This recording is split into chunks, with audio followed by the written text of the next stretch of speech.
sou o professor Antônio Marcos Alberti, sou coordenador do laboratório de CTLab e também sou desenhista do projeto Nova Gênesis. Eu vou comentar um pouquinho sobre esse projeto e falar um pouquinho sobre uma aplicação que a gente está desenvolvendo e testando, que é a troca de conteúdos usando uma arquitetura nova chamada Nova Gênesis da Internet do Futuro. Bom, o projeto, antes de falar sobre esse cenário em si, que eu vou comentar, né, eu gostaria de falar um pouquinho sobre o projeto, a história do projeto e aí tentar chegar no cenário que a gente vai comentar. O projeto Nova Gênesis ele surgiu a partir de uma série de estudos que foram feitos em Internet do Futuro. Por volta de 2008 a gente começou a estudar propostas, né, de repensar a internet, ou seja, como que se poderia construir uma internet do zero se fosse feito hoje. Então a ideia é mais ou menos o seguinte: imagina que não tivesse internet hoje, como que você faria uma internet? Eu sei que é um pouco absurdo essa suposição, porque a gente está tão permeado, né, está tão envolvido com a internet hoje, que falar de uma internet que não existia é quase que foge muito da realidade. Mas imagina por um momento que não existisse uma internet. Como que você construiria uma internet? Como que alguém construiria essa internet hoje? E esse foi o motivador porque a gente começou a trabalhar com o projeto Nova Gênesis lá em 2008, estudamos outras propostas já existentes na época para isso, né? Então isso não é uma ideia nova, na verdade, desde que se fez a internet do jeito que ela é, se fala de fazer novas abordagens da internet, novas construções, né, desse projeto, e isso é uma constante. Então a gente descobriu vários trabalhos que fossem relacionados a essa ideia, né, um deles é o New Ark, por exemplo, feito nos Estados Unidos, e depois descobrimos alguns feitos na Europa, né, e pensamos, por que não a gente tentar fazer um projeto nesse sentido? Ou seja, por que não fazer uma ideia, né? E aí, a partir disso, a gente começou, então, com o projeto Nova Gênesis, que significa novo começo, né? Que visa repensar a arquitetura que a gente tem hoje na internet. E a Nova Gênesis, então, ela surge desse desenho, desse estudo, né, de o que seriam os ingredientes, o que seria usado de tecnologia para fazer uma nova internet. E nós elencamos lá em 2009, mais ou menos, 16 ingredientes para esse trabalho. E alguns deles são, por exemplo, internet das coisas, virtualização é outra ideia, ou seja, construir no ambiente virtual aquilo que existe no real, como um equipamento de rede, algum dispositivo, fazer ele em software, né? Exposição do que existe no mundo físico. Então, por exemplo, existem muitas coisas, a gente quer conectar essas coisas à internet, então como que isso é representado no mundo do software, como que se faz essa ponte entre o mundo físico e o mundo virtual, como que essa rede é gerenciada, né? Como que as pessoas se relacionam com a arquitetura da rede. Por exemplo, né, a gente imagina que vai ter muitos e muitos dispositivos conectados na internet, isso está aumentando exponencialmente. Então, como que as pessoas vão se relacionar com esses dispositivos conectados, né? E aí, uma das ideias é que a gente não vai fazer isso manualmente, a gente vai colocar as máquinas, o software, para fazer essa orquestração, que chama, né, composição, tudo de forma autônoma, como se faz com carros inteligentes, como se faz com aeronaves inteligentes que voam sozinhas, carros que voam sozinhos. Então a gente pensa numa internet que voa sozinha, numa tecnologia, né, numa arquitetura que se auto-organiza. Esse é um dos ingredientes que a gente considerou. Outros ingredientes, por exemplo, nomeação é um outro ingrediente importante. Hoje, na internet, a gente tem nomeação de computadores, todo mundo já deve ter ouvido falar, né, no endereço de internet. Quando você navega, por exemplo, digita um endereço de um site. Então são os nomes que são utilizados na internet hoje. O nome de um site, o nome de um computador. Mas a nomeação, né, que significa dar nomes às coisas, na internet é muito limitada. Existem poucas coisas nomeadas que a internet entende o nome. E aí esse é um outro ingrediente que a gente colocou na Nova Gênesis, né, que é não limitar o que pode ser nomeado, né, e fazer uma arquitetura capaz de resolver esses nomes da forma que você quiser nomear. Vimos a questão de controlar por software a rede física, controlar as coisas físicas usando software, que é o que se chama hoje de softwareização, né, uma palavra nova que está surgindo aí, que significa o software define o hardware, o software define como as coisas são configuradas, como os elementos visíveis são configurados. E esse é um outro ingrediente que nós consideramos no trabalho. Um deles, que é bastante relevante, é o que se chama de arquiteturas orientadas a serviços, que todos os softwares da arquitetura, todos os programas de computador, eles são vistos como serviços que se auto-organizam, né? Então existe um ciclo em que esses programas eles expõem o que eles fazem, eles descobrem possíveis parceiros, eles contratam esses parceiros e eles passam a trabalhar juntos, criando o que se chama de rede de confiança, né, que liga a um outro problema que é a segurança e a privacidade da informação e do serviço. Essa rede de confiança dos serviços é fundamental, né? A gente não vê isso na internet hoje, porque a internet hoje, os programas, eles começam a trabalhar juntos sem um contrato, sem um mecanismo de segurança mais robusto, né? Essa rede de confiança. Então, a gente verificou que essa era uma necessidade, da gente criar uma rede de confiança entre os serviços. Existe um outro problema, que é localizar, identificar a informação e os serviços, ou seja, você apontar o que você deseja, sem ter que dizer aonde que está. Por exemplo, eu quero essa informação, não interessa se ela está no meu computador, se ela está no meu celular, se ela está no celular do meu amigo ou lá no servidor na internet. Não interessa onde ela está, interessa qual informação que você quer. E nesse sentido também a arquitetura atual ela é problemática, porque a gente sempre tem que dizer onde que está o que a gente quer. Está nesse domínio, por exemplo, inatel.br //, né? Os conteúdos que a gente deseja. Então a gente tem que dizer onde está a informação para poder acessá-la. E nos últimos anos, com as redes peer-to-peer e com o advento das redes de distribuição de conteúdo, esse problema está se tornando mais evidente na internet. E daí existem o que se chama de redes centradas em informação, que vem para melhorar esse aspecto da internet. E a Nova Gênesis tem esse ingrediente também, né, de rede centrada em informação, considera os serviços, o ecossistema de serviços, né, todo esse ciclo de vida dos programas em que eles começam a trabalhar juntos, se descobrem, formam contratos e formam parcerias para resolver problemas. A questão de ser feito de forma autonômica, né, com o mínimo de interferência humana. A questão de como que o mundo físico se liga ao mundo virtual. Então a gente criou serviços, essa é uma ideia bacana, né, que a gente está trabalhando agora em experimentos nesse sentido, que a gente chama de Future Internet of Things, ou Internet das coisas do futuro, né? Onde cada coisa física tem um programa que a representa. E esses programas então trabalham como serviços que se auto-descobrem e se combinam, né? Também se chama isso de Smart Objects, né? Ou objetos inteligentes. Ele é representado, né, por programas de computador no mundo virtual, e esses programas de computador eles representam o que essas coisas podem fazer, como que elas podem ser utilizadas, configuradas, né, para criar os chamados ambientes inteligentes, ou smart places.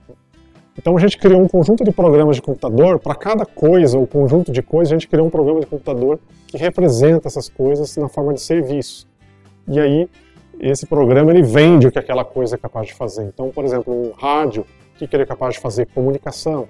Uma geladeira, o que ela é capaz de fazer? Armazenar produtos, e assim, cada coisa do mundo físico tem um programa que a representa.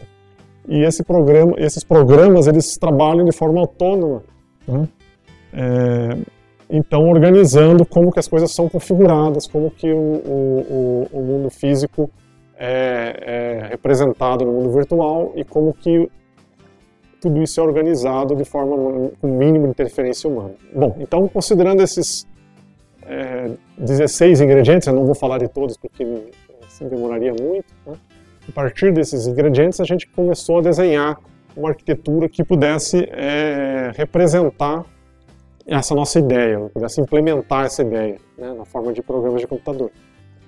E nós, então, em 2012, a gente fez o primeiro desenho disso, 2011, 2012, e em 2012 nós implementamos uma prova de conceito dessa ideia. Tá? Essa prova de conceito, então, ela é uma primeira ideia de como implementar essas 16 dimensões de projeto, né? E a gente construiu esse protótipo. No protótipo, ele tem um sistema, né, um conjunto de programas de computador, que a gente chama de sistema, que faz o seguinte: ele resolve nomes, armazena ligações entre nomes e também conteúdos. Então, esse sistema, ele cria, na verdade, de forma distribuída, isso roda de forma distribuída nos computadores, ele cria um grande grafo, uma grande rede de nomes, porque nós identificamos que boa parte do que a gente precisa numa arquitetura de informação é relacionamento entre nomes. Esse é um dos ingredientes que eu estava comentando. Então, a partir desse ingrediente, da importância dos nomes e dos serviços se auto-organizarem, a gente criou um serviço que ele roda distribuído e ele guarda relações entre nomes. Por exemplo, a pessoa tem um nome, o meu dispositivo tem um nome, as minhas fotos têm nomes, os programas de computador que rodam no meu celular têm nomes. Tudo isso forma uma rede de nomes, concorda? Você tem uma rede de nomes. E a gente então criou um serviço que guarda essa rede de nomes, ele guarda as ligações entre os nomes, que pode ser em qualquer linguagem, por exemplo, pode ser em português, pode ser em inglês, ou pode ser usando nomes gerados matematicamente, que é um caso que aumenta muito a segurança. Uma das vantagens de você usar novos esquemas de nomeação que a gente está aproveitando na Nova Gênesis. Então a gente tem, por exemplo, os chamados nomes auto-verificáveis, né? A partir desse grafo, dessa rede de nomes, então, a gente consegue identificar o alvo das comunicações, encaminhar as informações, as mensagens na rede, localizar onde que está guardado um certo conteúdo, né? E a partir disso, então, nesse protótipo, a gente consegue implementar essa ideia de uma primeira forma, né? Esse não vai ser o último protótipo, porque tem muitas outras formas, talvez, possíveis de implementar isso. Essa foi a que a gente enxergou lá em 2012, nós implementamos isso. E aí esse programa que resolve nomes e localiza onde que está uma determinada informação, onde que está um determinado nome, né, um determinado arquivo, uma determinada foto, por exemplo, a gente implementou em cima disso uma aplicação, né, que é para demonstrar qual a vantagem desse modelo todo, né? E é essa aplicação que eu vou mostrar na demonstração logo em seguida. Então, nessa demonstração, a gente tem um programa que ele encaminha, né, as mensagens Nova Gênesis sobre outras tecnologias de rede já existentes, porque a gente está desenvolvendo hoje só o software da Nova Gênesis, a gente não tem hardware Nova Gênesis. Então a gente usa o hardware, os equipamentos de rede já existentes. Por exemplo, a gente usa placas de rede Ethernet, a gente usa computadores Ethernet ou Wi-Fi, né, que é a tecnologia que vocês estão acostumados a ver aí nos access points, né? Então a gente usa essas tecnologias de rede, mas a gente substitui os protocolos da internet por novos protocolos Nova Gênesis. E aí as mensagens Nova Gênesis são colocadas sobre essas tecnologias já existentes usando um programa de computador que a gente desenvolveu chamado PGCS. O PGCS é o Proxy Gateway Control Service. Então é um serviço que ele funciona como representante do que aquela placa de rede consegue fazer. Outra coisa que ele faz é traduzir, né, de Nova Gênesis para a tecnologia de rede já existente. E ele também controla o hardware para que a comunicação Nova Gênesis funcione de forma apropriada. Depois tem outros 3 programas que eles funcionam implementando o sistema de resolução de nomes e o armazenamento de informações na rede local, né? Então, é o chamado cache de rede, o armazenamento temporário de rede, né? Esses 3 programas são, então, o Public Subscribe Service, um serviço de publica acima, né, que é um serviço que implementa a interface de comunicação Nova Gênesis, porque toda a comunicação acontece publicando nomes ou conteúdos associados a nomes. Tá? Um serviço que deseja exportar uma informação, ele publica esse nome usando esse PSS, que é o Public Subscribe Service que eu estava falando.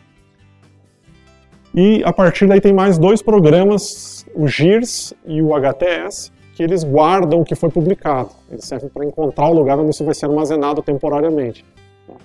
No caso, o mais importante é o HTS, que é o Hash Table Service, onde ele vai guardar os mapeamentos entre nomes, ou seja, as ligações entre nomes, e os conteúdos associados a essas ligações. Isso é guardado no sistema operacional das máquinas que estão rodando o protótipo.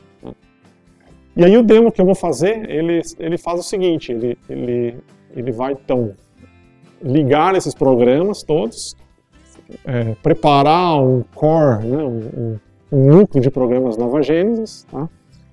E a partir desse núcleo de programas Nova Gênesis a gente vai rodar uma aplicação de troca de conteúdos, que no caso são fotos, né? São fotos, os conteúdos são fotos, por exemplo, de uma câmera pessoal que está num terminal. No caso a gente vai usar só computadores desktop, mas poderia ser um terminal smartphone, por exemplo. E essas fotos, então, elas vão circular pela rede, elas vão transitar pela rede usando uma aplicação de troca de fotos nomeadas, que é uma aplicação que a gente desenvolveu específica para Nova Gênesis, usando a interface do PSS. Né? E nessa aplicação, então, como que funciona? Os programas, eles ligam, eles iniciam, né? E quando eles iniciam, eles falam para a rede, olha, eu sou um programa de foto, eu sou um programa que tem fotos, eu sou um programa que guarda fotos. Por exemplo, um programa que está numa câmera, ele poderia dizer, eu sou um programa que tem fotos. Um programa que está no repositório, que guarda as fotos de uma pessoa, por exemplo, ele poderia dizer, eu guardo fotos dessa pessoa. Né? E aí, o que acontece? A gente vai mostrar como é que funciona a auto-organização da Nova Gênesis usando nomes, ou seja, os programas eles vão se descobrir, né? Eles vão descobrir uns aos outros, depois eles vão contratar uns aos outros, vai ter um contrato, vocês vão ver que vai ter um objeto de contrato que amarra, né, que cria essa rede de confiança entre os programas, e só depois é que vai haver a troca de informação, a troca de fotos. Né?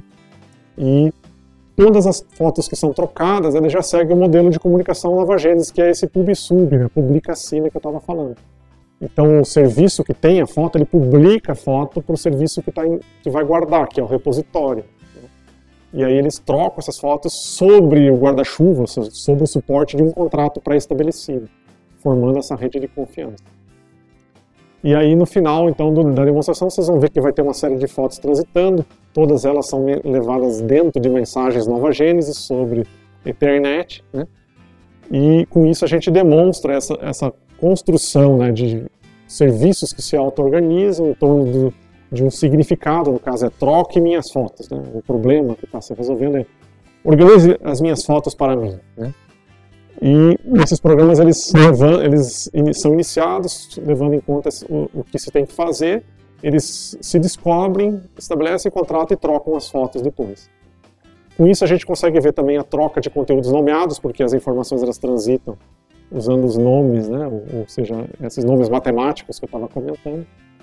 E a gente demonstra uma arquitetura, então, que tem alguns ingredientes novos, né, que normalmente você não vai enxergar na internet, que seria acima da internet, né, na parte que a gente usa, por exemplo, Netflix, Google, vários desses serviços estão dentro da própria arquitetura agora com a Nova Gênesis. Então, a diferença entre a Nova Gênesis e a internet atual é que muitas das coisas que hoje a gente só faz na web, que não faz parte das tecnologias chaves da internet, não faz parte, isso está para cima no desenho da arquitetura, na Nova Gênesis isso está no core da arquitetura.